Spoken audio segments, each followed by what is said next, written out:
Ok, obrigada. Retomando a nossa sessão de julgamento de 6 de outubro de 2020, primeira turma, terceira Câmara, segunda sessão do CARF. Presentes os conselheiros João Maurício Vital, Wesley Rocha, Kleber Ferreira Nunes Leite, Fernanda Melo Leal, Paulo César Macedo Pessoa, Letícia Lacerda de Castro, Maurício Dauritim do Vale e Sheila Aires Cartacho Gomes. Nós estamos aqui na nossa sessão no período da manhã, retornando aqui do intervalo, às 10h36, indo para o item da pauta número 71. Swingle e Cia, de relatoria da doutora Letícia. É um pedido de restituição referente às diferenças de valores retidos nas notas fiscais de uma obra da recorrente, cotejado com o valor real devido sobre a folha de pagamento. Após o pedido da recorrente, que foi esse bem singelo, foi dado um parecer no seguinte sentido, de folha 107. Analisamos a documentação deste processo de restituição e informamos que o pedido é improcedente porque os recolhimentos referentes à retenção foram apropriadas em sua totalidade para regularização da obra e a matrícula indicada. A folha 108 consta a decisão que indeferiu o pedido de restituição pelo fundamento exarado no parecer. Exatamente aquele fundamento. Foi interposto um recurso voluntário, em que se alegou, em síntese, que a contabilidade da recorrente é regular, que não se tratou de obra de construção civil, e sim de prestação, e sim de serviço de perfuração de rochas para abertura de estradas e saibreira. Ele vai especificando mais, que no valor total do contrato está incluído o valor dos materiais empregados como dinamite, cordel, ou seja, foi feito um contrato com a prefeitura para fazer essa perfuração, só que estaria englobado nas notas, no valor total da nota fiscal emitido, valor com materiais. E ele discrimina isso no recurso. Foram juntadas cópias das GFIPs e das notas fiscais.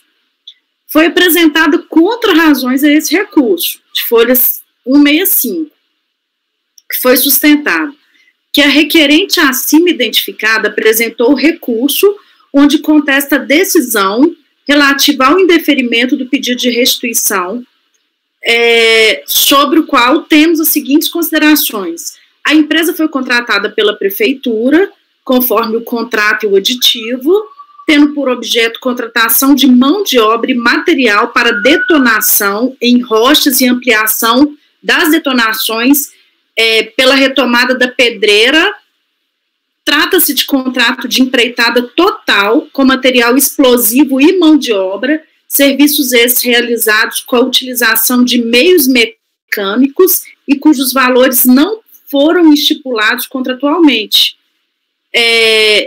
E especificando mais a seguir que o valor do contrato, o aditamento, que a contratante, para elidície da responsabilidade solidária com a contratada, efetuou a retenção, eu tive um erro aqui, nas notas fiscais, indica as notas, conforme previsto no artigo 29 da IN 18 e seguintes. Que a empresa informou nas GFIPs das competências indicadas o código 150, quando o correto é 155. Em janeiro de 2003, a empresa solicitou a CND da obra sem apresentação da contabilidade. Para aferição do valor da remuneração, aplicamos o percentual mínimo de 14% sobre o valor bruto da nota fiscal, de acordo com o artigo 56 daquela IN.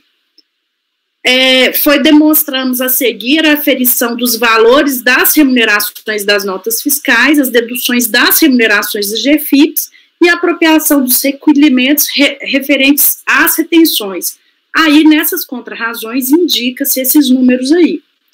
Pelo exposto acima, informamos que o pedido é improcedente, porque os recolhimentos referentes às retenções foram apropriadas em sua totalidade para a regularização da obra matrícula tal. O meu voto é o seguinte, que o mérito da presente insurgência é a existência ou não de crédito a favor da recorrente, referente às diferenças de valores retidos nas notas fiscais de obra, com aqueles valores constantes efetivamente na folha de pagamento e seu pedido e também o pedido de restituição desses valores. Compulsando o feito, é de se constatar que houve o reconhecimento deste crédito. Todavia, seu pedido de restituição foi negado, eis que esses créditos já teriam sido integralmente apropriados para a regularização da obra dessa matrícula. Ressalte que esta é a matrícula, inclusive, da obra em que se constatou a existência dos créditos, que sustentam o presente pedido de restituição. Eu olhei isso nas folhas 6. Não se discute no presente feito se esta apropriação dos créditos foi ou não legítima, e não existe qualquer argumento nesse sentido levantado pelo recurso voluntário. Repita-se, o recurso voluntário sustenta a existência desse crédito, o que se tornou superado, eis que o mesmo, de fato, fora reconhecido pela autoridade fiscal, tendo sido apropriado pela regularização da obra. Nesse sentido, é a decisão de primeira instância que eu especifico. Então, eu neguei provimento ao recurso, e, inclusive, eu destaco aqui essa informação das contrarrazões, falando que a autoridade fiscal, de fato, fez a aferição do valor das remunerações, do que foi retido nas notas fiscais, com as deduções das remunerações das GFIPs e apropriação dos recolhimentos referentes às retenções todas. Então, ele fez essa equação para reconhecer um crédito que foi apropriado. Então, esse é meu voto.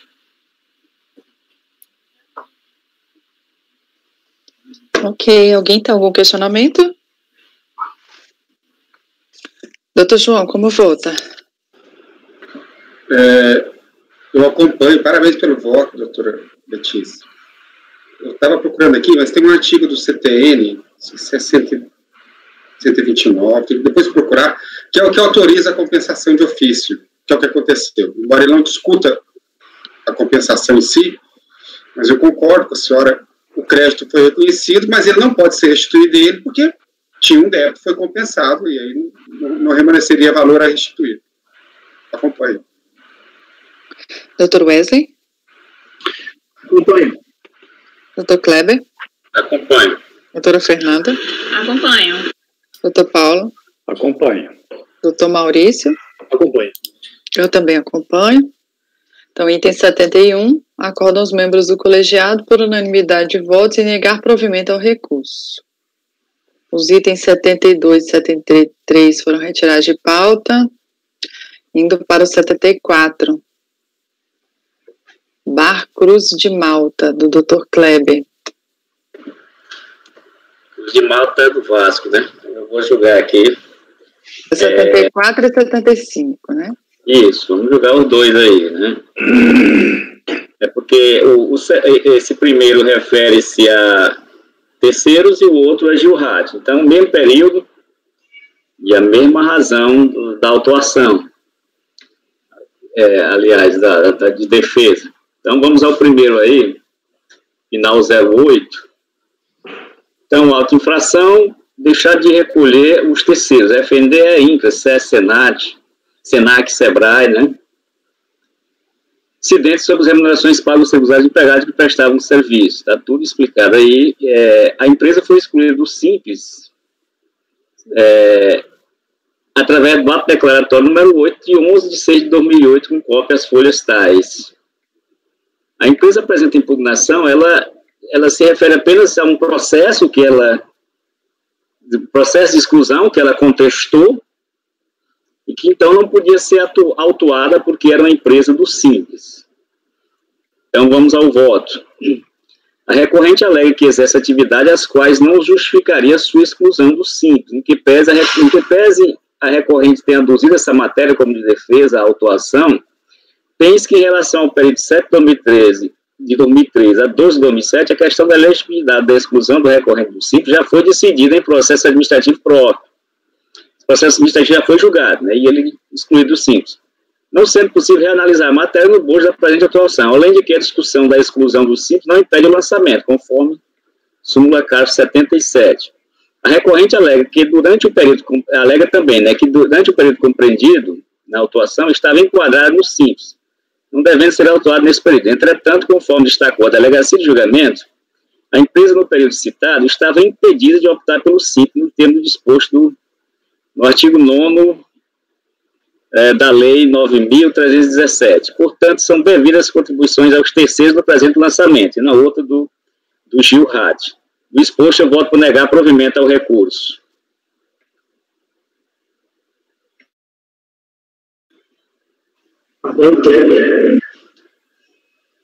Está fácil.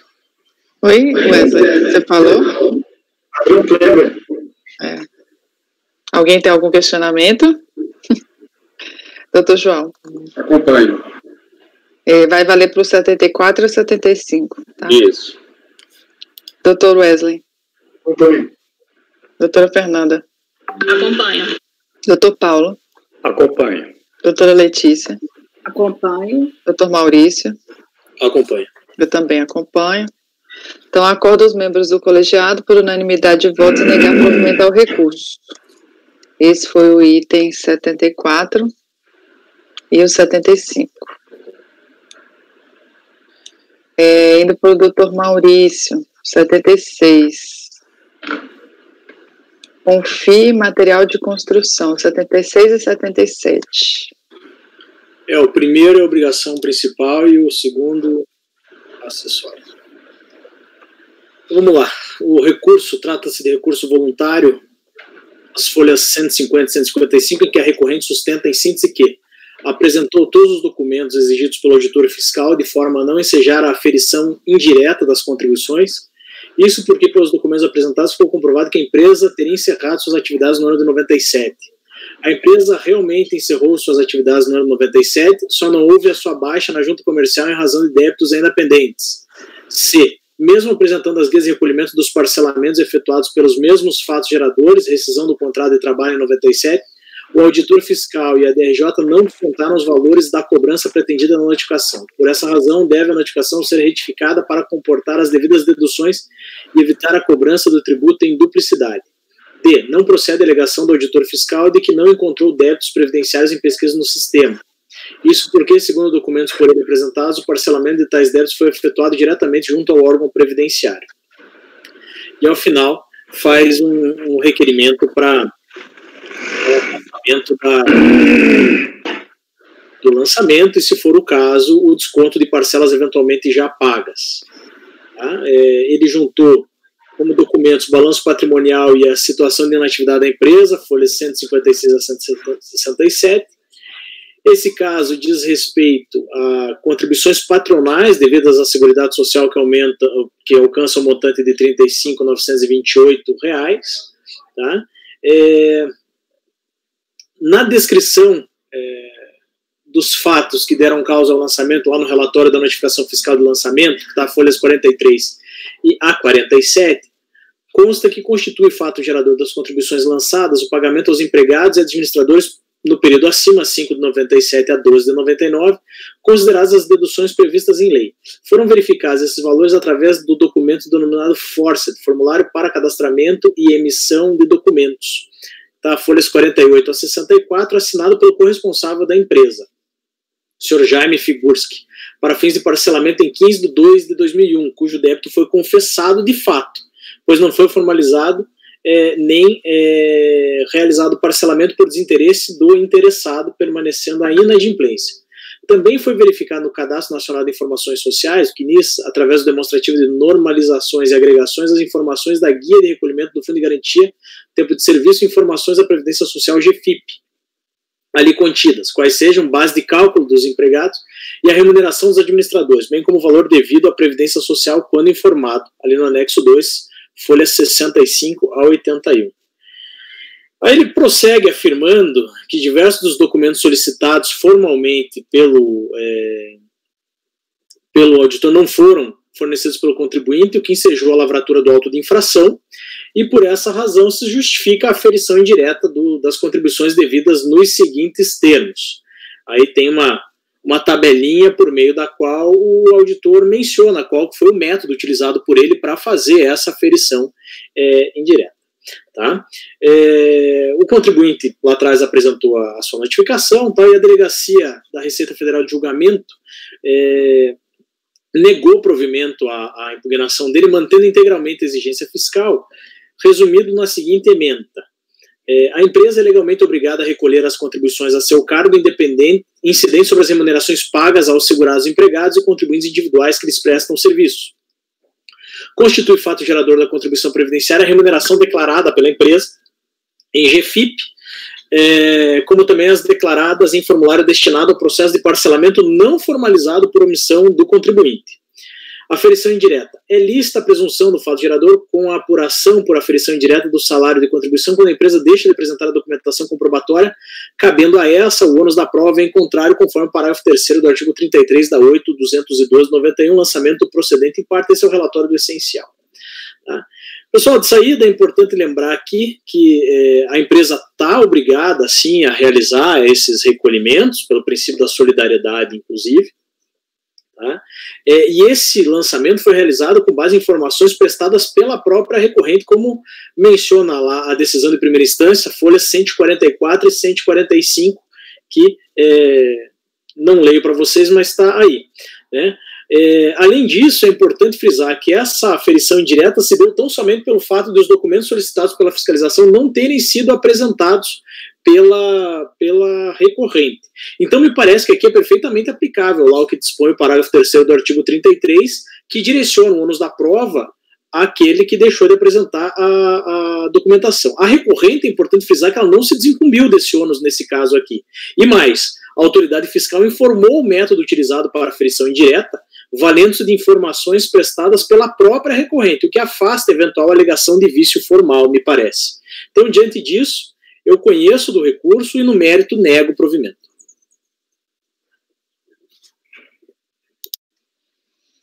Ok.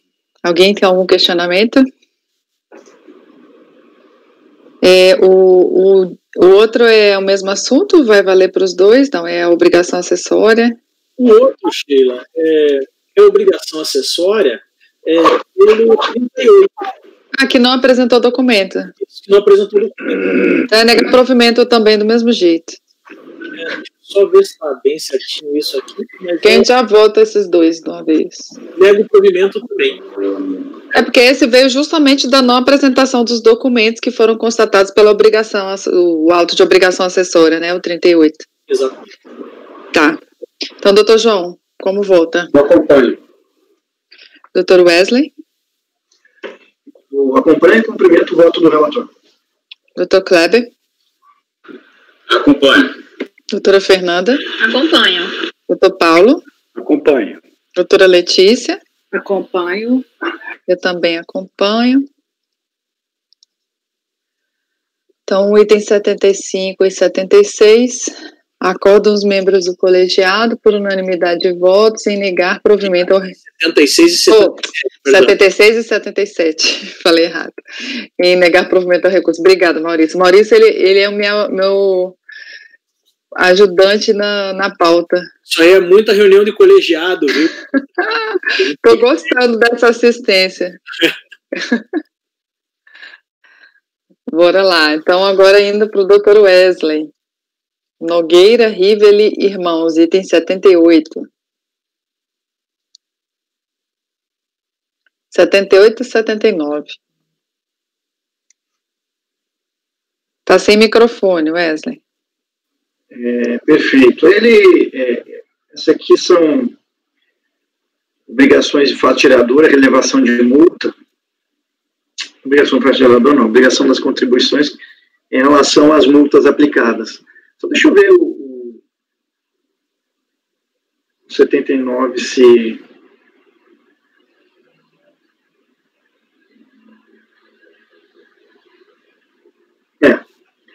Bom, no 78, nós temos o caso de relevação de multa, obrigações acessórias,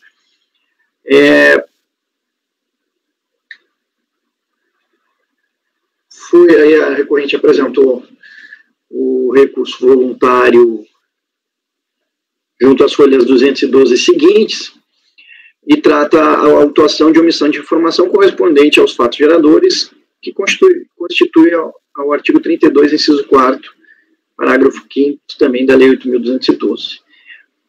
Não cumpriu ali a obrigação acessória, a recorrente, e pediu a relevação de multa, só que em sede de primeira instância ocorreu a relevação de multa nas competências de janeiro de 2003, 4 de 2004 e 6 de 2004 a 11 de 2004, ficando somente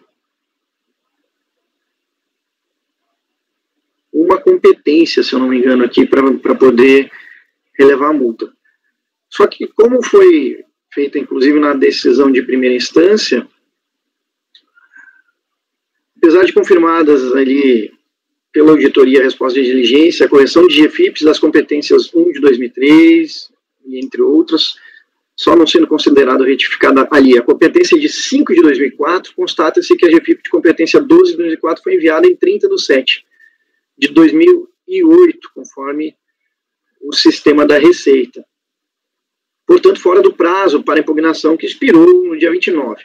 Aí a recorrente pediu, mas eu mandei um dia posterior, pediu o princípio da boa-fé, entre outras solicitações, mas aqui o prazo é objetivo, ele é taxativo, não comporta interpretação subjetiva.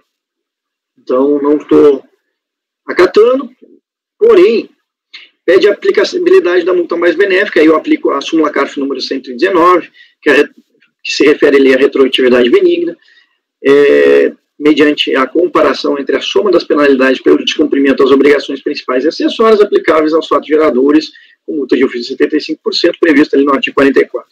Então, eu voto por conhecer o recurso voluntário, dar parcial provimento para que seja aplicada a súmula CARF 119, mantendo-se as demais disposições do crédito fiscal, consoante a decisão de primeira instância.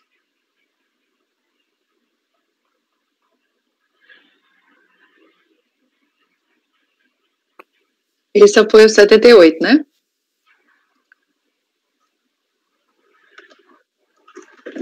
Isso. Tá, é o 68, que aí tá dando parcial provimento para aplicar a súmula CARF 119. Doutor João, como vota? Acompanho. Doutor Kleber? Acompanho. Doutora Fernanda? Acompanho. Doutor Paulo? Acompanho. Doutora Letícia? Acompanho. Doutor Maurício? Acompanho. Eu também acompanho. Então, acordo os membros do colegiado, por unanimidade de votos, em dar parcial provimento ao recurso,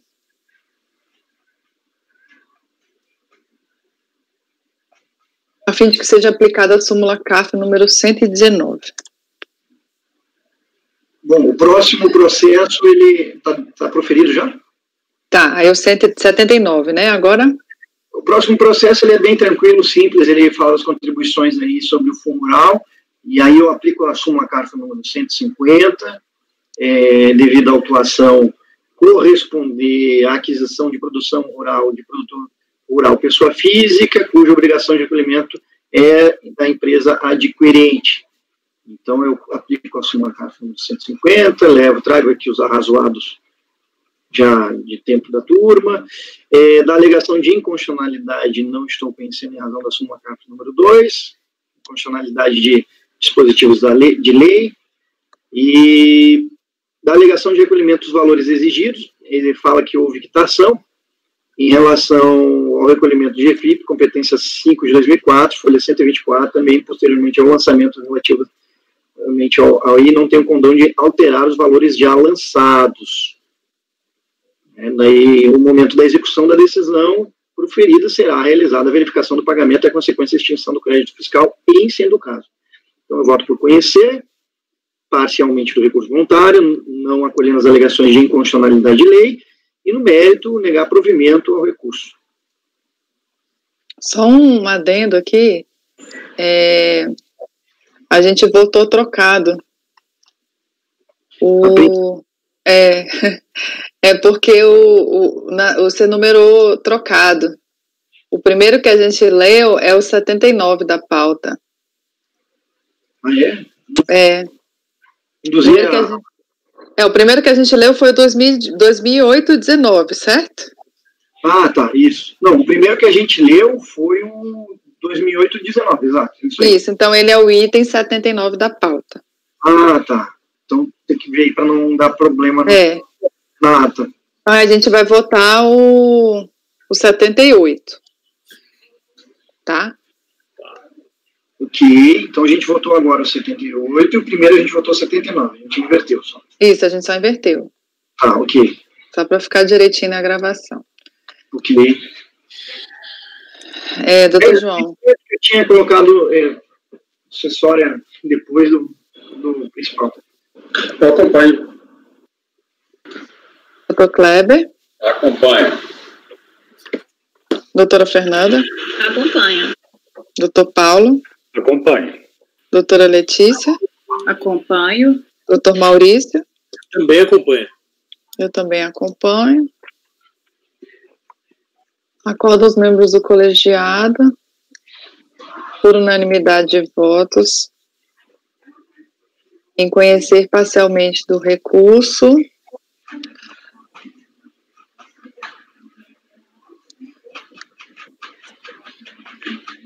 não conhecendo das alegações de inconstitucionalidade,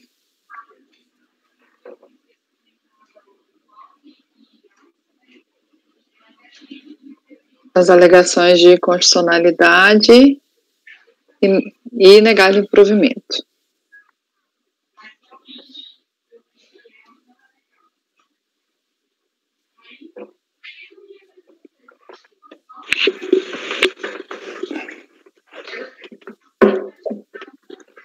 Esse foi o item 78.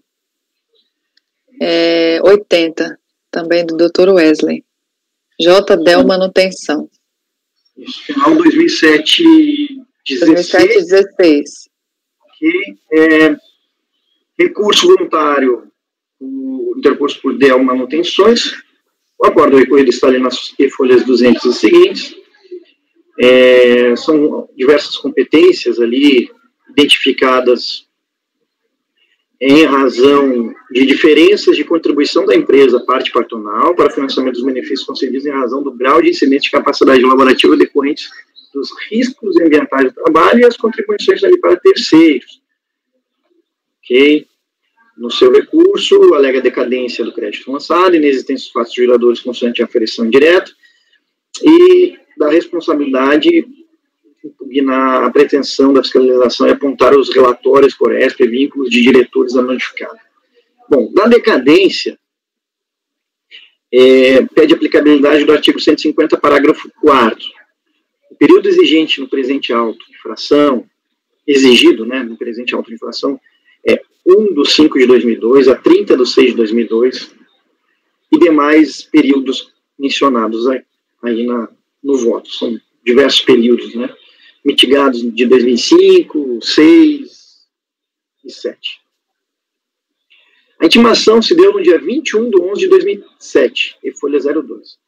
Conforme se verifica da e-folha 76,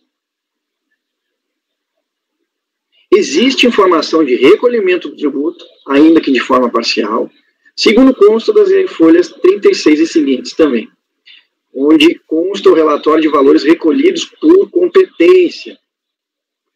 Portanto, estariam decaídos os períodos 1/5/2002 a 30/6/2002, uma vez que atingiram o prazo decadencial quinquenal, que não foi acatado no TCE de primeira instância, em razão lá de não ter, na época, a súmula vinculante número 8 da STF.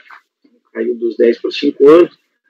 Então, estou acatando a decadência parcial, aplicando o artigo 150, parágrafo 4º, para os períodos mencionados, da competência 5, né, maio de 2002 a junho de 2002. São somente essas competências. No mérito, alega de forma genérica que não ocorreu, que não haveria base para lançar o tributo por operação indireta. Ocorre que, conforme verificado os autos e a decisão a qual o lançamento se deu em razão de divergências de EFIP e GPS de EFIP, e a atividade fiscal interna ou externa que visa a regularização das divergências apontadas pelo sistema informatizado. E aí, considerando os valores declarados pela empresa e os recolhidos pela empresa também em GPS, foi verificado as diferenças, né? Comprovada a divergência, portanto, há, obviamente, o fato gerador aí do tributo e ensejando a exigibilidade. Do relatório dos responsabilidades dos sócios, eu aplico a súmula CARF número 88,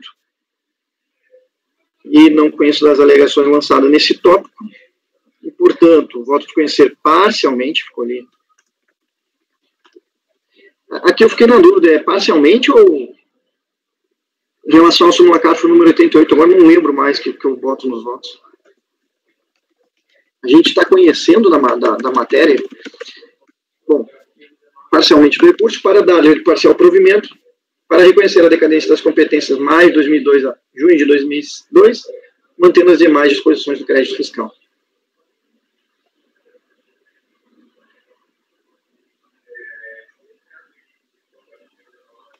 Ok.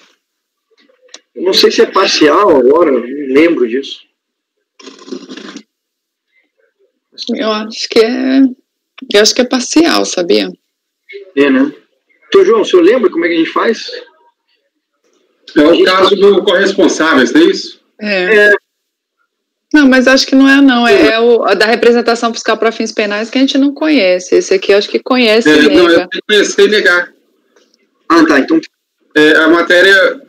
A matéria, em tese, ela é parte da lide, sim, que tem a ver com quem é o sujeito passivo. Então tem que conhecer. É diferente, como disse a Sheila, do caso de, por exemplo, inconstitucionalidade, que é incompetência para julgar, ou o caso de representação fiscal para fins penais, que não está contido na lide.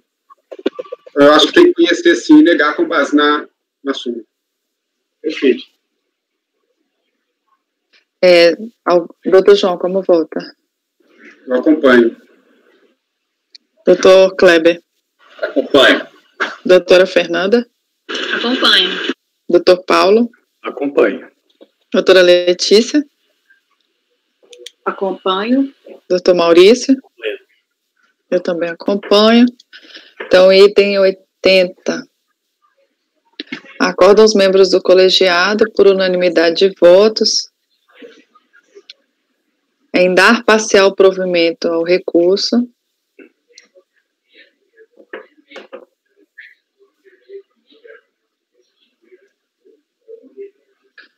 para reconhecer a decadência das competências 1/5/2002 a 30/6/2002, inclusive. Inclusive, né, Wesley, esse 6 de 2002, né? Inclusive o 6 de 2002, exato. Inclusive o 6, tá.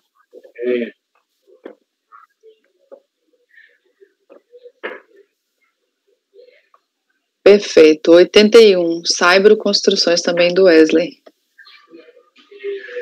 Esse processo aqui é de intempestividade, tá? Então, se os colegas puderem, ele está por basicamente 1 ou 2 dias aqui. Eu vou direto ao voto da Saibro, item 81. O recurso apresentado nas folhas 162 foi protocolado em 9/6/2008 e o sujeito passivo foi cientificado da decisão em 7/5/2008, conforme recibo postal de folha 156. O prazo para interposição do recurso expirou em 6/6/2008, sem manifestação da empresa no prazo legal, portanto. Razões pela qual eu não estou conhecendo do recurso interposto.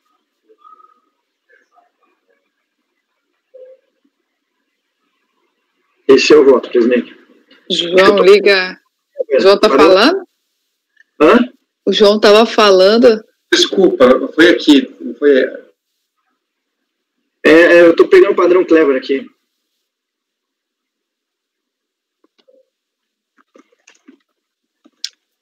Eu nem abri o recurso para olhar a data direitinho. Você falou que é 2 dias?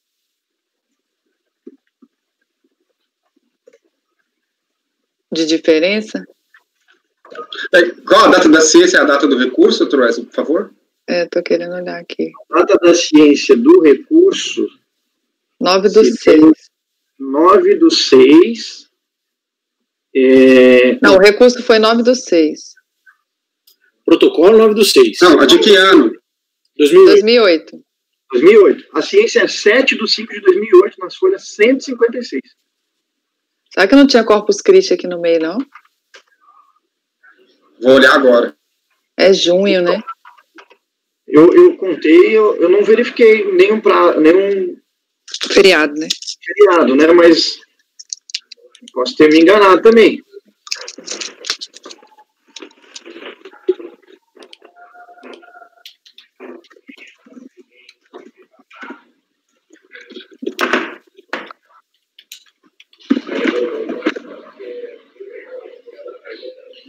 Acho que foi 22 de maio, parece.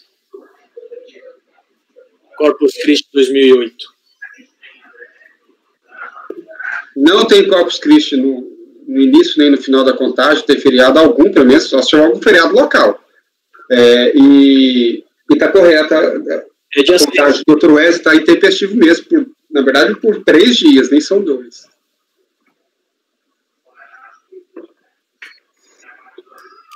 Ok.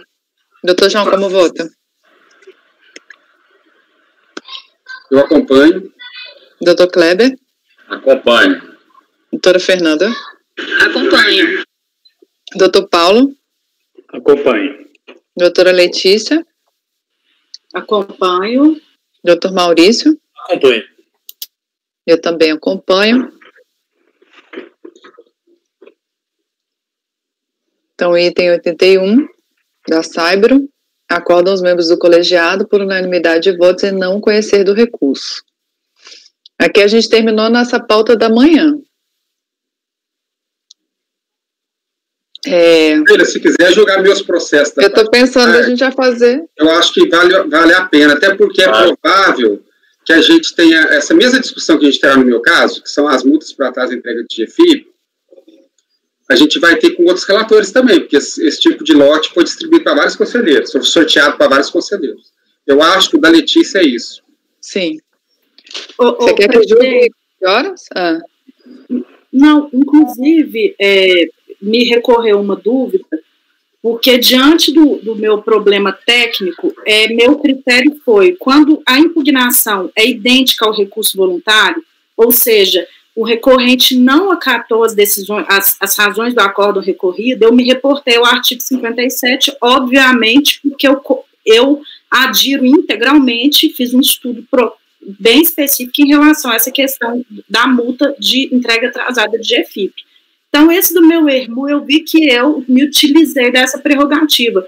Então, a minha dúvida é, por ser nova no colegiado, eu poderia utilizar, já que ele vai ser paradigma para um tanto de processo?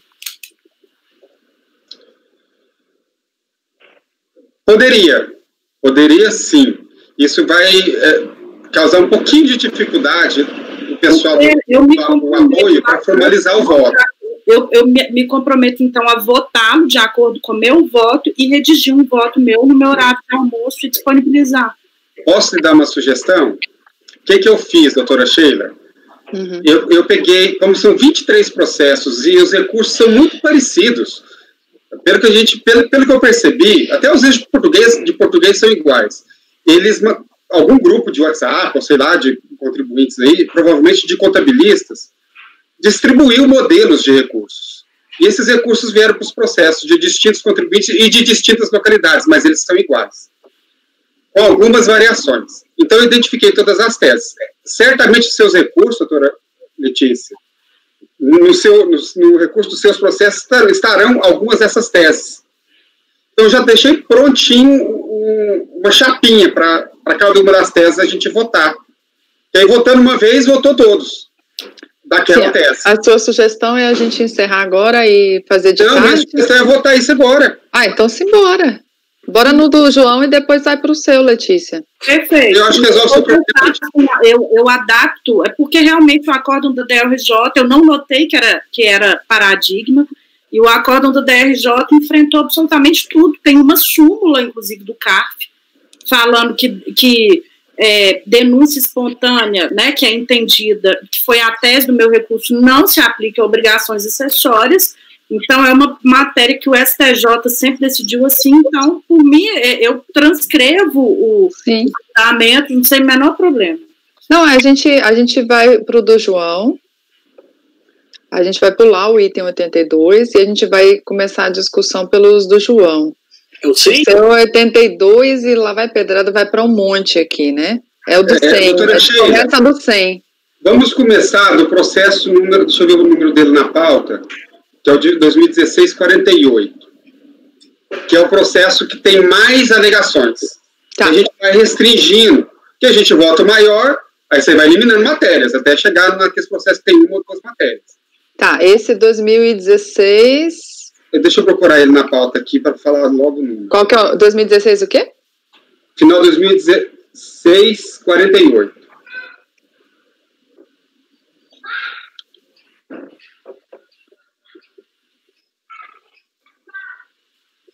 Se o Maurício já tiver achado, me fala.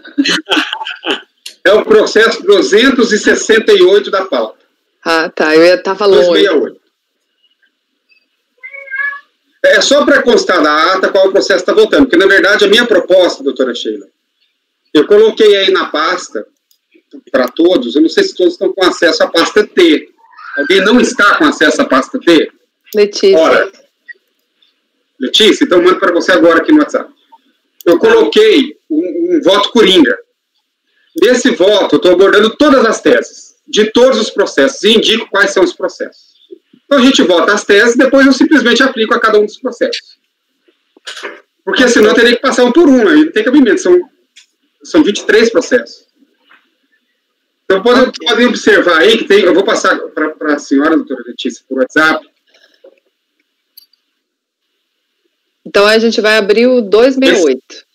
Não, vai abrir, antes de entrar no processo, tem um arquivo Word chamado... Isso, muda para trás a entrega de GFIP, mais GFIP. Pode abrir esse arquivo. Tá. Todos, por favor, abram e eu vou passar para a senhora, doutora Letícia. Minha gente, desculpa, eu perdi essa última diretriz aí. Qual artigo eu abri, João? O senhor está vendo aí na minha pastinha T, tem um arquivo Word chamado MAE GFIP. Muda por atrás a entrega de GFIP. Pode abrir, por favor. É o alegações? É. Isso, alegações. Bom.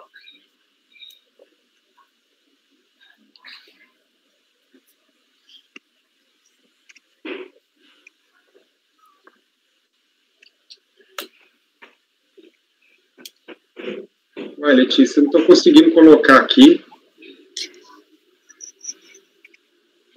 Você manda no... Agora foi, peraí.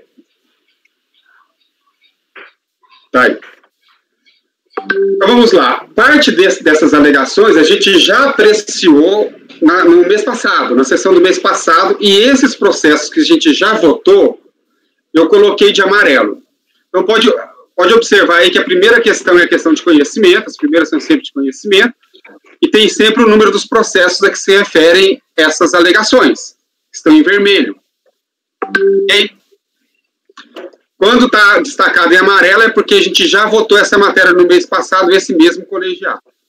Então, o primeiro caso são várias alegações de inconstitucionalidade que se repetem, eu não estou conhecendo de nenhuma delas.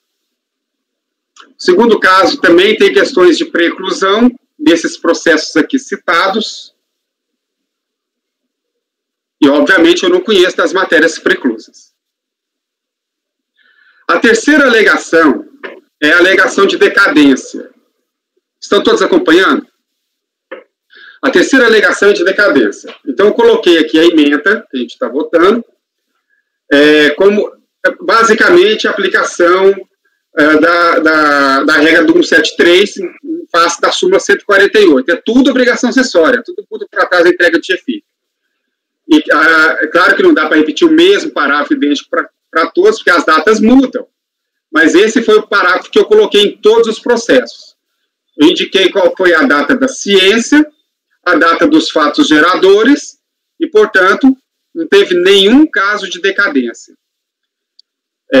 A rigor, houve algumas decisões da primeira instância que reconheceu a decadência, então teve caso de decadência já reconhecido na primeira instância. Mas dos processos que a gente está votando, são esses que eu enumerei aí de vermelho, não tem nenhum caso de decadência. A minha tese é a aplicação da súmula 148, regra de decadência do 173. Eu não apliquei a decadência em nenhum dos casos. Detalhe. Tem também, para quem quiser, tem uma planilha Excel que eu também juntei no mesmo lugar. Nessa planilha eu coloquei qual foi a conclusão de cada processo. Meu voto em cada processo. Voto por... Está tudo lá. Então, não teve nenhum caso que eu tenha dado provimento sequer parcial. A quarta alegação, também é uma preliminar, foi prescrição. Em alguns casos, alguns poucos processos, o contribuinte alegou prescrição, estou afastando a prescrição do artigo 174, sob o argumento de que a prescrição só começa a contar são 5 anos a partir da constituição definitiva, como não há prescrição intercorrente, e o crédito tributário não está definitivamente constituído, nem começou a contar o prazo de prescrição. Então, eu afasto a prescrição desses 3 processos aí. A gente já votou essa matéria em outros 3 processos no mês passado. Tem 2 processos em que é questionada a intimação por domicílio tributário eletrônico. Eu estou afastando essa alegação, apontando que o recorrente, ele alegou a nulidade da intimação por domicílio tributário eletrônico. Eu explico, ele fez a opção pelo domicílio tributário eletrônico. E tendo feito a opção, todos os 2 casos são obtidos pelo Simples. A Lei Complementar 123 determina que essa opção seja feita, é uma condição para a opção pelo Simples. Ele fez a opção. E tendo feito a opção pelo domicílio tributário eletrônico, essa forma de intimação pode ser aplicada pela administração. Não é obrigatório fazer, mas se fizer, não há ilegalidade. Aí, eu cito um acordo da Câmara Superior, que trata exatamente dessa matéria, a criação do endereço eletrônico pelo sujeito passivo presume sua concordância com o encaminhamento de intimações eletrônicas a partir da sua criação. E digo também que esses 2 processos são o mesmo recurso, foi o mesmo advogado, enfim, que fez o mesmo recurso. Digo também que ele não apresentou nenhum prejuízo à sua defesa, porque ele intimado eletronicamente, ele ainda assim apresentou a impugnação no prazo. Na impugnação, ele contestou os elementos do lançamento, então ele não apresentou nenhum prejuízo à sua defesa que apontasse para nulidade. Então, não tem além da intimação ser regular, não tem nenhum prejuízo à defesa apresentado. Teria sido causado, em tese, por essa forma de intimação. E, além disso, ele praticou atos utilizando o domicílio tributário eletrônico. Ele apresentou o próprio recurso através desse meio. Quer dizer, ele admite o meio do domicílio tributário eletrônico. Então, eu afasto a alegação de nulidade pelo uso da intimação via DTE desses 2 processos. Em relação à alegação de alteração de critério jurídico, nulidade por alteração do critério jurídico,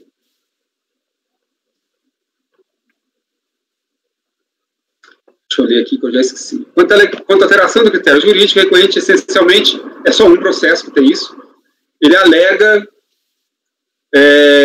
que as multas antigamente não eram aplicadas pela Previdência e, de repente, a Receita Federal passou a aplicar a multa. Ela já estava prevista, é o que eu estou dizendo aqui, ela já estava prevista na legislação. Ela já estando prevista, o fato de o INSS não aplicar a multa não significa que ela não poderia ter sido aplicada, e muito menos que ela não possa ser aplicada a partir desse novo entendimento da Receita. O fato de não ter sido feito o lançamento não impede de ele ser feito posteriormente. Que esse era o argumento dele. Mas a Previdência nunca cobrou essa multa da gente, agora está cobrando. É uma mudança de critério. Não é uma mudança de critério, a multa sempre esteve prevista. Por uma razão qualquer, se o INSS não aplicava a prerrogativa de fazer esse lançamento, isso não exclui, obviamente, a possibilidade de fazê-lo dentro do prazo decadencial, que é o que aconteceu. Não há alteração de critério. Então, ainda que o órgão previdenciário, qualquer que tenha sido a razão, não efetuasse o lançamento das multas, isso não excluía a possibilidade de fazê-lo, pois a hipótese de incidência estava prevista na legislação. Então, não há alteração de critério nesse caso. A sétima alegação é caráter arrecadatório da multa. Aí eu digo que quanto ao caráter arrecadatório, destaque-se que o lançamento é atividade vinculada e independe do propósito, se é arrecadação tributária ou sanção ao contribuinte. Constatada a ocorrência do fato gerador, deverá a autoridade administrativa constituir o crédito tributário. O fato de, mesmo que seja caráter arrecadatório, isso não invalida a multa, mesmo que seja com o propósito apenas de arrecadar recurso para o Estado, e não o propósito punitivo. Isso não invalida a multa, constatado o fato gerador, independente do caráter que tem que ser aplicado a multa. Tem um processo também que alegou a competência da Receita para efetuar o lançamento, aí a competência está prevista na Lei 11.456, está aí na emenda do processo. Então, também afasta essa alegação de nulidade por incompetência da Receita. Tem também, nesse mesmo processo, a alegação de nulidade por ausência de conveniência e oportunidade para o lançamento. Aí eu digo, quanto à ausência de juízo de conveniência e oportunidade ao se efetuar eletronicamente a lavratura do auto de infração, esses não são critérios estabelecidos no artigo 142 do CTN, e nem no artigo 10 do Decreto 70.235, que são as matrizes legais que regulam o lançamento. A propósito, todos os requisitos exigidos para a constituição do crédito tributário foram observados, e dentre eles não está a questão da conveniência e oportunidade. Pelo contrário, o artigo 142 diz que, constatado a fato gerador, tem que ser feito o lançamento. Não cabe juízo por parte da autoridade administrativa de conveniência e oportunidade, porque a atividade é vinculada. A outra nulidade apontada nos recursos de vários processos é que eles teriam recebido uma orientação, há um tempo aí, teria recebido uma orientação equivocada da administração tributária, e que essa orientação equivocada teria levado esses contribuintes a erro. Qual teria sido essa orientação? Segundo os recorrentes, aí essa alegação aparece em vários processos, a gente já votou um deles. Segundo os recorrentes, eles iam tirar a certidão negativa e aparecia lá uma pendência de omissão de GFIP. Aí, o funcionário lá, no caso aqui do INSS, teria dito, não, sua GFIP deve ter sido apresentada, mas não consta do sistema, apresenta de novo. Essa é a alegação recorrente dos processos, dos recursos dos processos. Aí eu estou dizendo o seguinte, a gente já voltou a essa matéria. Quanto à alegada informação equivocada da administração tributária que teria induzido o contribuinte a apresentar as declarações a destempo, entendo ser improvável que o servidor público tenha orientado o contribuinte a entregar a GFIP fora do prazo como forma de contornar eventual erro de sistema e sanear a situação fiscal, de modo a permitir obter a certidão negativa. Mas ainda que isso houvesse ocorrido, ou seja, essa orientação tivesse acontecido, a alegação carece de provas. A verdade dos autos é que foram entregues GFIP intempestivamente, o que implica na ocorrência do fato gerador da multa aplicada, não sendo possível afastá-la apenas com meras alegações. Se tivesse, eventualmente, em algum caso, o contribuinte comprovado, acho até difícil ele provar isso, mas se ele tivesse comprovado que alguém do fisco, de fato, deu essa orientação para ele, dizendo, apresente a sua declaração fora do prazo para resolver o seu problema de CND, poderíamos até discutir se isso seria possível para ele tirar a multa. Mas o fato é que ele não trouxe essa prova. E essa alegação se repete em vários recursos, é comum, com o mesmo texto, inclusive. Então, afasta essa alegação de nulidade. A outra alegação de nulidade também se repete em vários processos, e a gente já julgou isso num processo da sessão passada, é a ausência de intimação prévia. Essencialmente, dizem os recorrentes o seguinte, que ao teor do artigo 32A da Lei 8.212, a multa somente poderia ter sido aplicada após a intimação do sujeito passivo para a apresentação das declarações. Aí eu cito aqui esse dispositivo para dizer que ele não tem razão. Como facilmente se observa na redação do dispositivo legal, o descumprimento da obrigação acessória oportunamente tinha duas consequências que eram independentes.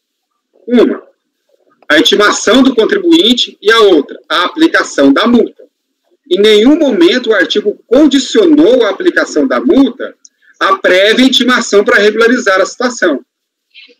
Então, a legislação está aí, o dispositivo, está fácil de verificar, o dispositivo implicava em duas consequências distintas. Nesse caso, foi aplicada a multa. Então, afasto também essa alegação de nulidade por ausência dessa intimação prévia. Anistia. Nós votamos 3 processos na sessão passada com a mesma alegação de anistia, tem mais 5 processos com essa mesma alegação, que trata daquela anistia concedida exatamente para essa multa na Lei 13.097. Ocorre que essa anistia de fato aconteceu, mas ela apresentava certas condições. Em alguns casos, houve a procedência parcial da impugnação, já reconhecendo a anistia por uma dessas condições do artigo 48. Mas em nenhum dos casos que a gente está julgando o recurso, houve essa situação. Os casos que subiram, já subiram só os casos que não se enquadravam nessa condição de anistia. E quais eram as condições? Em relação ao artigo 48, percebe-se que o lançamento considerou apenas GFIP que tiveram valores declarados, que correspondem à base de cálculo da multa. Quanto ao artigo, a anistia do artigo 48 dizia que se não tinha valores declarados, estaria anistiado. Mas todos os casos que subiram já eram com valores declarados. Tanto é que esses eram os próprios valores da base de cálculo das multas. Quanto ao artigo 49, todas as declarações extemporâneas foram apresentadas após o último dia do mês seguinte ao previsto para a entrega da declaração, como facilmente se verifica no lançamento. Portanto, nenhuma das duas hipóteses de anistia aproveita ao recorrente, ou aos recorrentes aqui no caso. Além disso, a anistia em tela se aplica apenas ao caso de lançamento efetuado até a publicação da lei, que foi 20 de janeiro de 2015. Também não é nenhum dos casos dos autos. O que eu percebi é que realmente tanto a autoridade lançadora como eventualmente a autoridade julgadora de primeira instância já levou em conta os artigos 48 e 49 da lei e só lançou o que não estava contido na anistia. Eu nego o provimento também a questão da anistia. Com relação ao preliminar de denúncia espontânea, aí talvez seja o caso da doutora Letícia.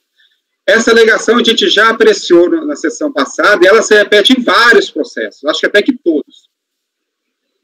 Eu afasto com base na súmula CAF 49, dizendo que não há denúncia espontânea para obrigação acessória. Quanto às preliminares genéricas de nulidade, eu também coloquei em todos os casos aquela questão do artigo 59 do decreto 7235, que diz que somente ocorre nulidade no processo administrativo fiscal quando há despacho ou decisões proferidas por autoridade incompetente ou com preterição do direito de defesa. Como em nenhum dos casos foi comprovado que o despacho ou decisão foi proferido por pessoa incompetente ou que tenha termos ou atos lavrados por autoridade incompetente, e também não foi comprovado prejuízo à defesa, eu afasto genericamente todas as unidades. Então, aqui eu enfrentei cada uma das unidades apresentadas e também coloquei essa ementa do artigo 59 do decreto 70.235. Quanto ao mérito, são poucas as alegações de mérito. Então, teve um caso que a gente já votou, que era a redução da multa pelo simples, não aparece em nenhum dos casos que a gente está votando agora, mas eu coloquei aqui apenas para ilustrar, e pode aparecer isso em algum caso futuro. naquele caso que a gente votou, entendi o contribuinte que aplicaria a redução da multa com base no 38B da Lei Complementar 123. Então, a gente não está votando nessa matéria de mérito aqui, em nenhum dos casos que eu trouxe.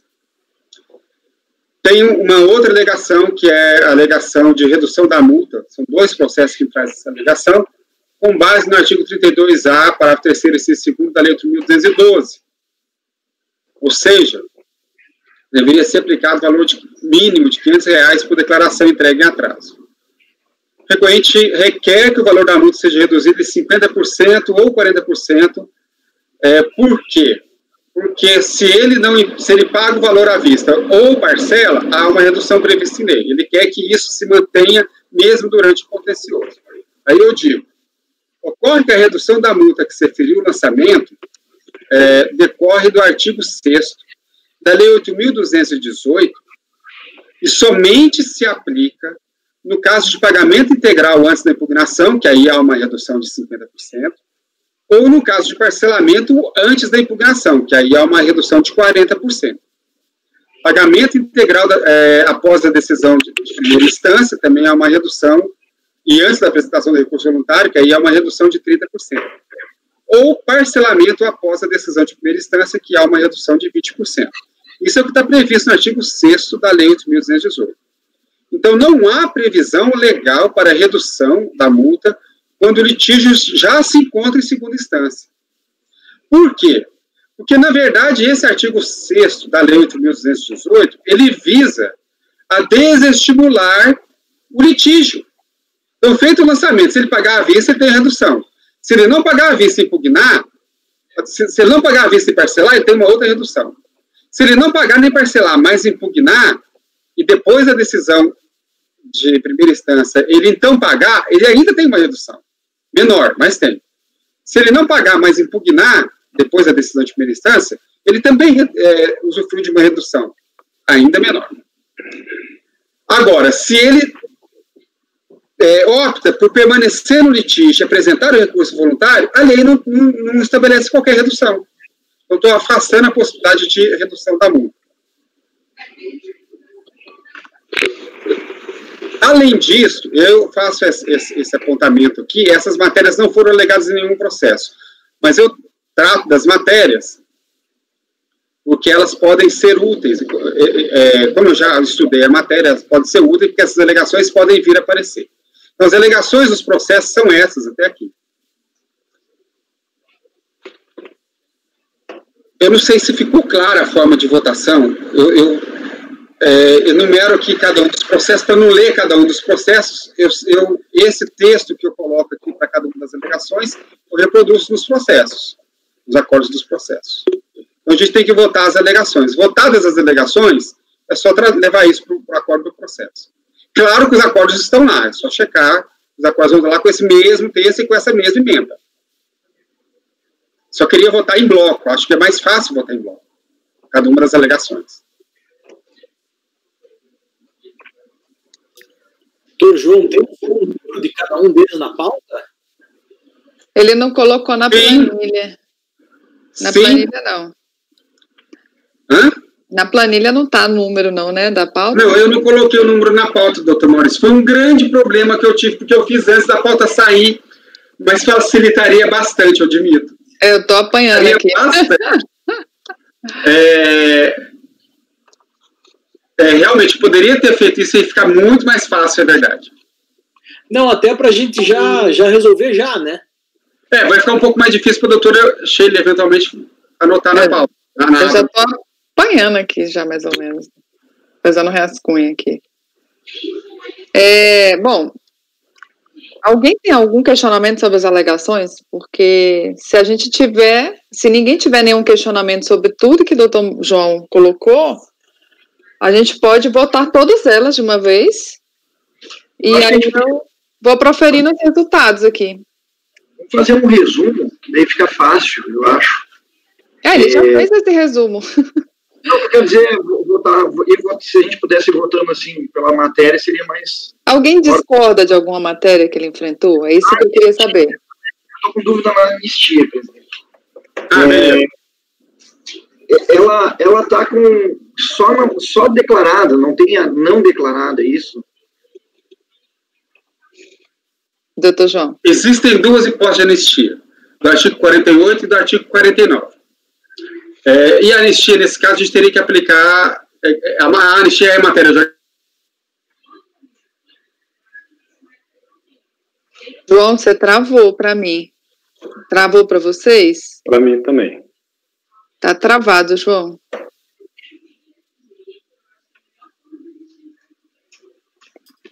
Aí.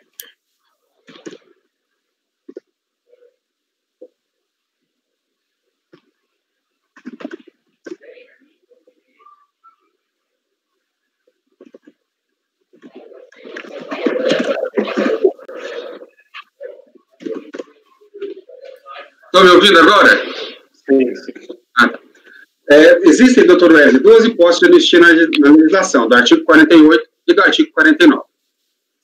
A do artigo 48 diz o seguinte: se a GFIP não tinha contribuição a recolher, a GFIP não tinha nenhum valor a recolher, só estava prestando informações, estaria anistiado da multa.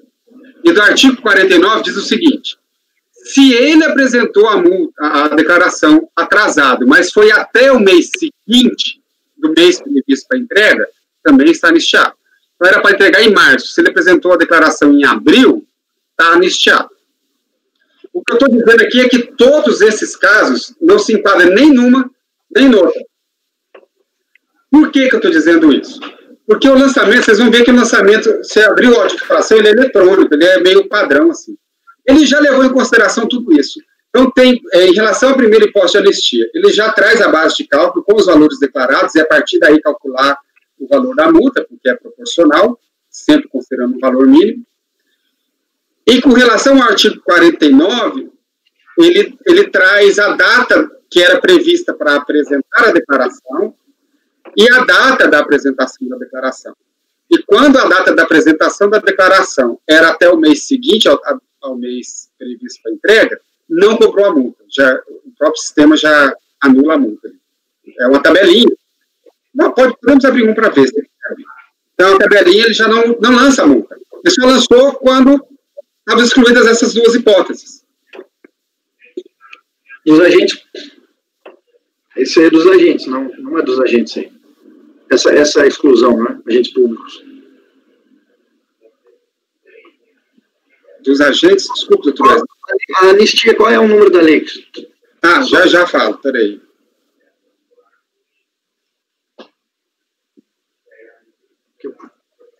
É a lei número 13.097.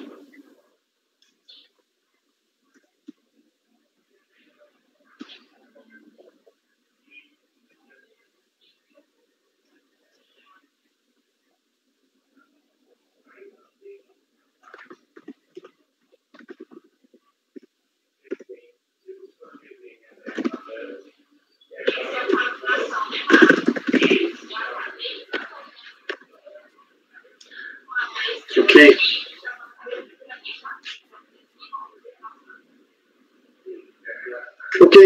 Se quiser dar uma olhada, doutor Wesley, pega o processo de final número... Deixa eu ver o número dele na pauta aqui, para ficar mais fácil. Que aí eu acho que vai ficar bem mais claro.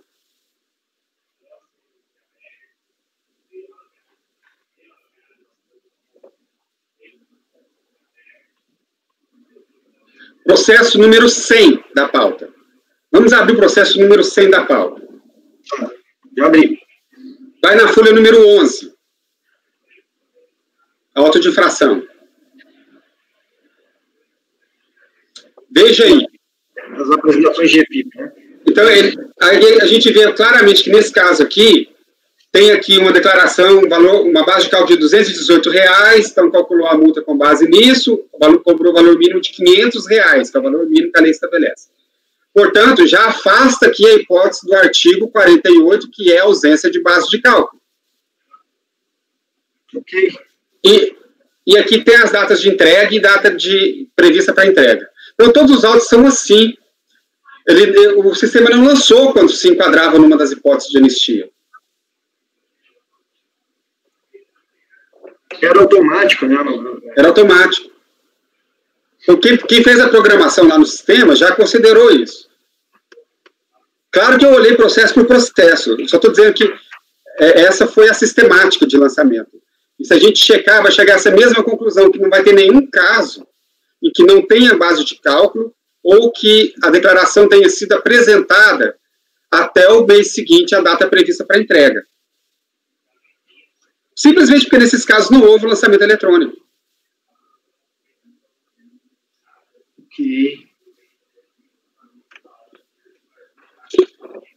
Ok.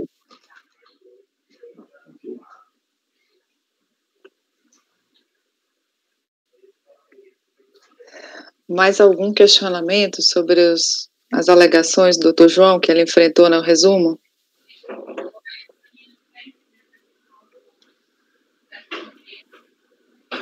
Lembrando que muitas delas, a grande maioria, a gente já enfrentou nos votos do Paulo, que a gente abriu um a um e olhou os argumentos, né?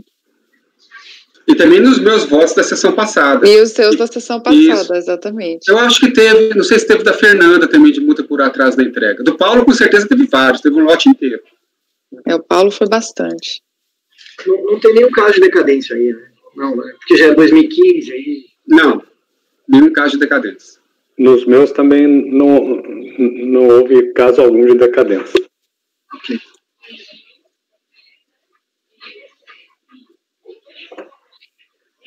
Então, eu vou colocar em votação se está todo mundo de acordo com todas as alegações do Dr. João, e aí eu vou proferindo resultado por resultado. Pode ser, Dr. João? Pode. Você viu que tem na minha planilha todos os resultados, né? Vi, eu já até copiei, eu só estou conferindo em voto por voto para ter certeza se eu fiz certo. Estou entrando em um por um aqui para ver se eu... Se eu tivesse colocado o número da pauta, ia facilitar. Ah, ia facilitar, porque eu posso ter errado um número, né? Mas eu faço isso ainda, na hora do almoço. Mas eu faço de hoje para amanhã, eu coloco só para ficar fácil você conferir se colou no lugar certo. Sim, mas eu acho que eu já estou com quase tudo pronto aqui, já está tranquilo. Então, Dr. Wesley, como vota? Oi? Acompanha? Dr. Kleber? Acompanho. Doutora Fernanda? Acompanho. Dr. Paulo? Acompanho, parabéns aí pelo trabalho de apresentação, viu? Muito bom. Incrível, né? Doutora Letícia? Eu acompanho e adiro a manifestação do Paulo pela eficiência do Dr. João nesse trabalho dele, que facilitou muito a nossa compreensão, e eu tenho certeza que é paradigma por um tanto aí de processo. Doutor Maurício? Oi. Eu também acompanho tudo que foi tratado aqui no resumo que o doutor João falou. Parabenizo a iniciativa. Realmente poupou um trabalho imenso da gente. E então, basicamente, o resultado vai mudar em relação a alguma questão de conhecimento ou preliminar, mas todos foram negados provimento, né? Então, do item 100 até qual que é o último, João, tu sabe? São 23. Deixa eu ver aqui. Item 100 até...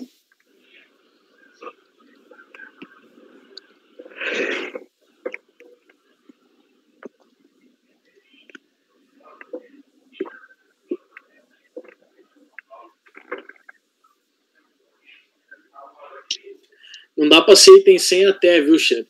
Até... Mais de 200, porque o último que eu vi... 212 já... Não, é muito mais, deve ser esse último aí, 282. Pode ver se não é.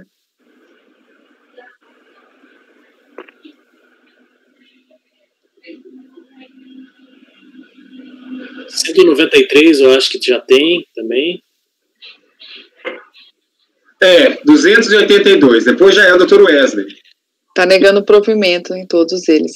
Eu vou ler o que eu já escrevi aqui. Eu estou no 248. Eu já fiz... Acho que tá correto aqui. Vamos lá, deixa eu ver aqui do 100 em diante. Só fazer... Eu agradeço as palavras do Paulo, da Letícia, mas, na verdade, isso... Nosso colegiado usa pouco, mas tem colegiado que realmente usa muito essa sistemática para votar processos de ITR. Sim. Inclusive, vota com planilha. Volta com planilha, mas parecida com essa que eu fiz aqui, que está, né, tá aí na pasta, quem quiser abrir. Coloca as teses e qual é a situação de cada processo em cada tese, por exemplo, tem ADA, não tem ADA, tem a averbação da reserva legal, não tem a averbação da reserva legal, e vota em bloco. Então, outros colegiados fazem isso mais vezes do que a gente raramente utilizou. Então, aqui, na verdade... É uma sistemática já usual do CAR fazer quando as teses se repetem muito e aí não tem sentido você ficar lendo tudo de novo mesmo. Então, aí tem 100. Acordam os membros do colegiado por unanimidade de votos em negar provimento ao recurso. Ele é paradigma até o item 103. 104. Acordam os membros do colegiado por unanimidade de votos em negar provimento ao recurso. Paradigma para os repetitivos até o 108. Do 105 ao 108. 109. Acordam os membros do colegiado por unanimidade de votos em conhecerem parte do recurso, conhecendo apenas das alegações de prescrição, anistia, denúncia espontânea e erro na orientação do contribuinte, afastar a decadência e a prescrição e negar provimento ao recurso. Esse é paradigma para 110 até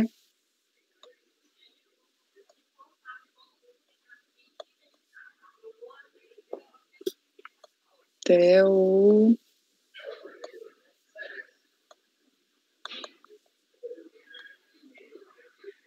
até o 192. 193. Acorda os membros do colegiado por unanimidade de votos em negar provimento ao recurso. Paradigma para o 194. Sheila. Oi. Desculpe, talvez eu não tenha entendido aqui, mas o 110 é de tua relatoria, não é? Eles são repetitivos. Ah, tudo bem. Então tudo que o João decidiu no item dele, todos os repetitivos vão seguir a mesma decisão. Então, aqui, por exemplo, o 193, que foi acordam os membros do colegiado por unanimidade de votos em negar provimento ao recurso. Os que estão no meu nome é porque ele fica como se fosse da minha relatoria. Eu sou uma redatora desses votos dos repetitivos, mas vai ser colado essa decisão do João, que vai se aplicar a esses repetitivos. Tudo bem, desculpa, não o CAF ele forma alguns lotes de processo que têm as mesmas fundamentações, as mesmas alegações, cria um bloco, e aí cria um processo paradigma que vai servir de modelo para todos aqueles processos. Eu não sabia só que ficava sob tua relatoria, por isso que... Fica. Então tá bom. Então, do 194 até o 211 foi a mesma do 193. 212. Acordam os membros do colegiado por unanimidade de votos em negar provimento ao recurso. Paradigma para o 213 até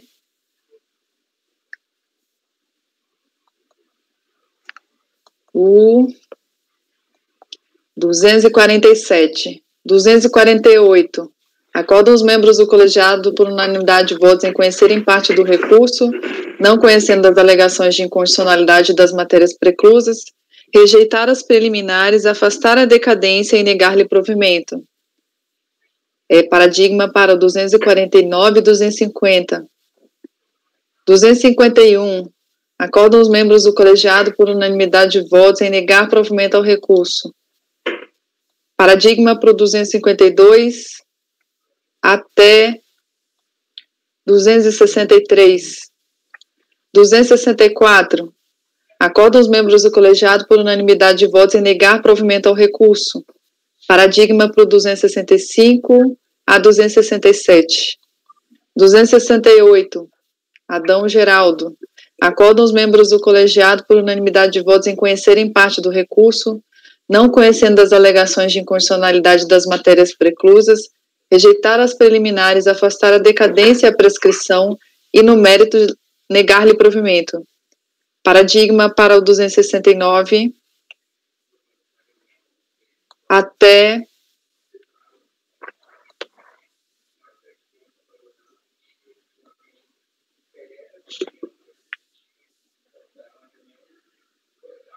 (282) deve ser. 282.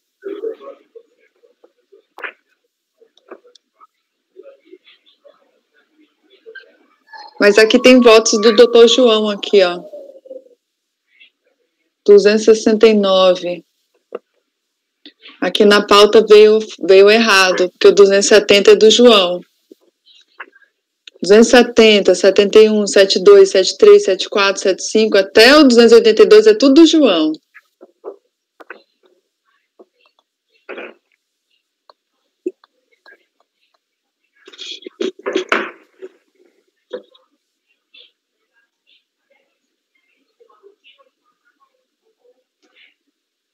Tá certo aqui, ó. 268. Aí começa a ser do João. Eu vou ter que entrar um a um nesse aqui. Já não são mais paradigmas. Não são mais paradigmas, Isso. exatamente. Então, 268. Aí eu vou ter que ter um pouquinho de paciência só para eu colocar aqui e já sair na filmagem. É porque não está na planilha, né? 216, 48. 216. Vocês preferem que eu proclame isso de tarde? Eu vejo, Sheila. Oi? Eu estou à disposição, do que vocês preferirem. Podia resolver já. Ok. Então, deixa eu voltar lá só pro...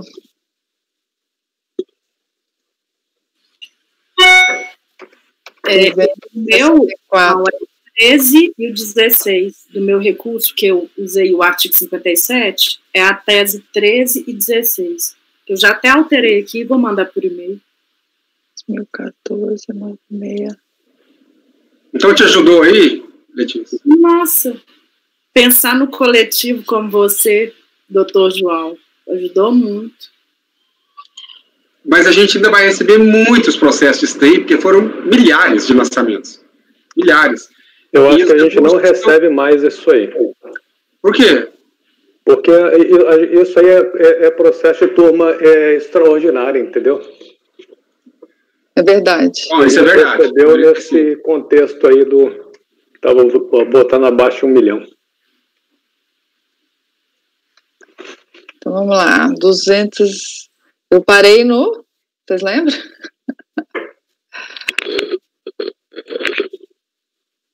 Alguém lembra onde eu parei? Acho que era 271, Sheila. Então, vamos voltar aqui. Então, 200 e... Acho. Vou voltar para 264. Tonetos. Acordam os membros do colegiado por unanimidade de votos em negar provimento ao recurso. Vai reproduzir para o 265, 6 e 7.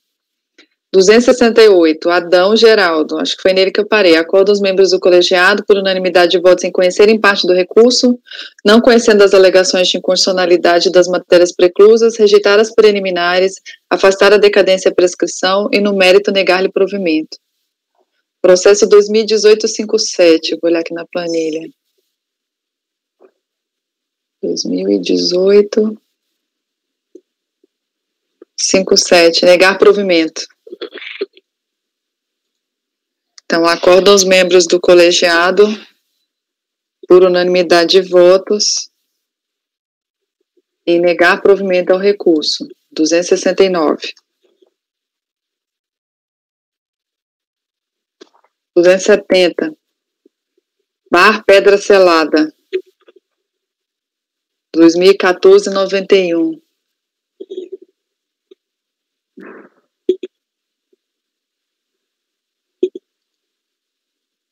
Não conhecer do recurso. Não conhecer do recurso?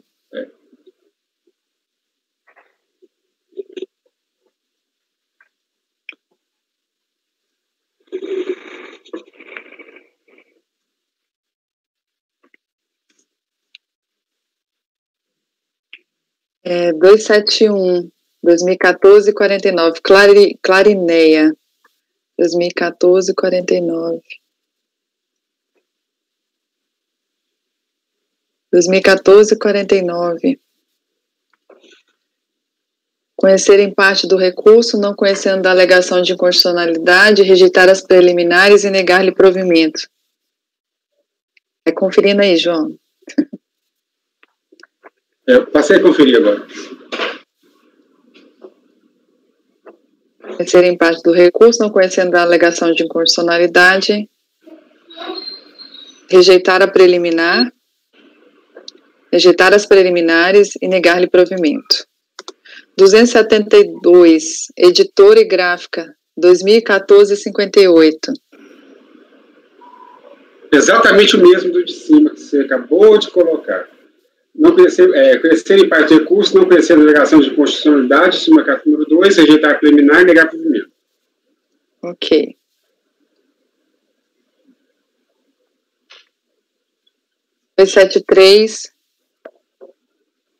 Edivaldo Antônio, 2018, 71.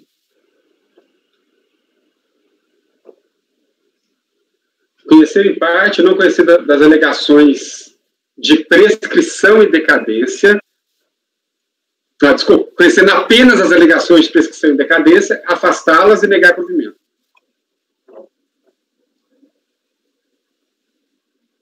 Qual dos membros do colegiado, por unanimidade de votos, em conhecer em parte do recurso, conhecendo apenas das alegações de prescrição e decadência, afastá-las e negar provimento, e negar-lhe provimento. Isso. Vamos acabando, gente.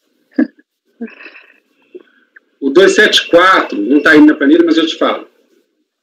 Já mandei por WhatsApp para você, se quiser olhar aí. Conhecer em parte do recurso, não conhecendo das alegações de inconstitucionalidades e da matéria preclusa, afastar a prescrição e a decadência, negar provimento ao recurso.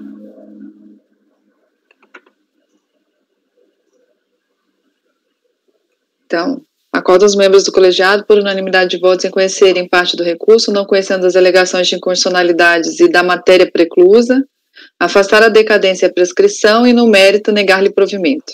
Isso. 275, 2014, 05. Não conhecer do recurso, não é isso? Não conhecer do recurso voluntário. Isso.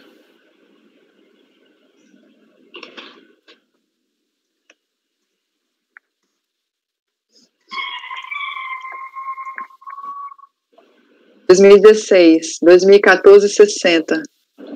Negar provimento ao recurso voluntário.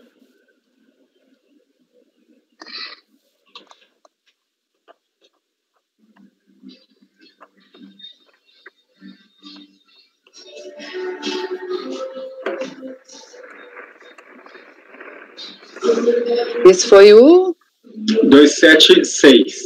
Agora o 277. 276.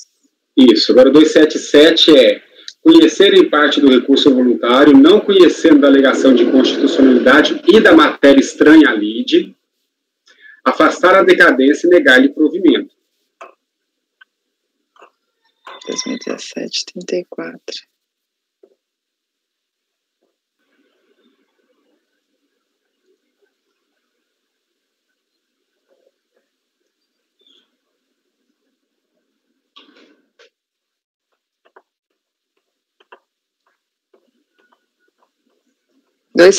Mirta, né? Isso, foi o Mirta. Agora o 278... Conhecer em parte do recurso, não conhecendo a alegação de constitucionalidade da matéria estranha ali, de afastar a decadência e negar-lhe provimento. 278 a 2014, 41. Conhecer em parte do recurso, não conhecer das alegações de inconstitucionalidade súmula carta número 2, rejeitar as preliminares e negar-lhe provimento.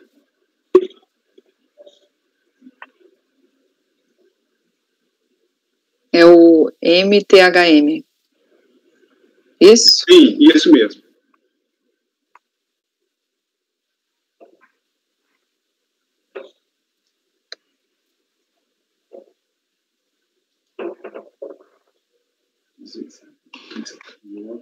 R$279 é o 2015-03. Isso, é o PR Carvalho. Negar provimento. É negar provimento, tá? Deixa eu abrir aqui. É negar provimento. PR Carvalho. Não é isso? Isso, PR Carvalho. Chegando quase ao fim. 280, 2014-72.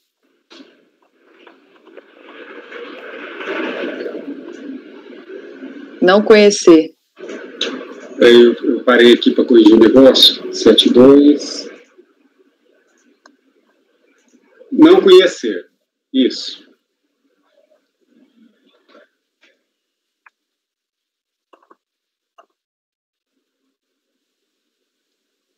R$ 281, 2017-38, perspectiva.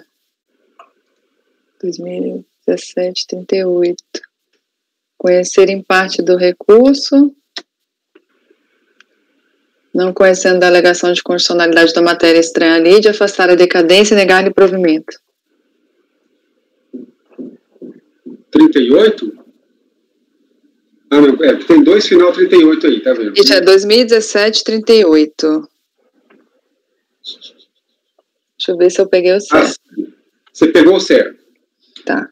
Conhecer em parte do recurso, não conhecer alegações de constitucionalidade da matéria estranha ali, de afastar a decadência e negar o provimento.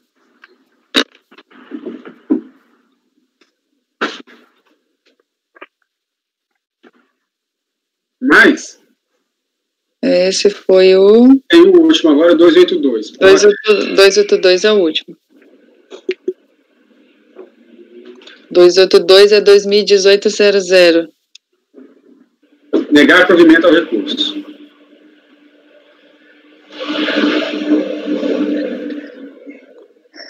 (2018-00) negar provimento ao recurso.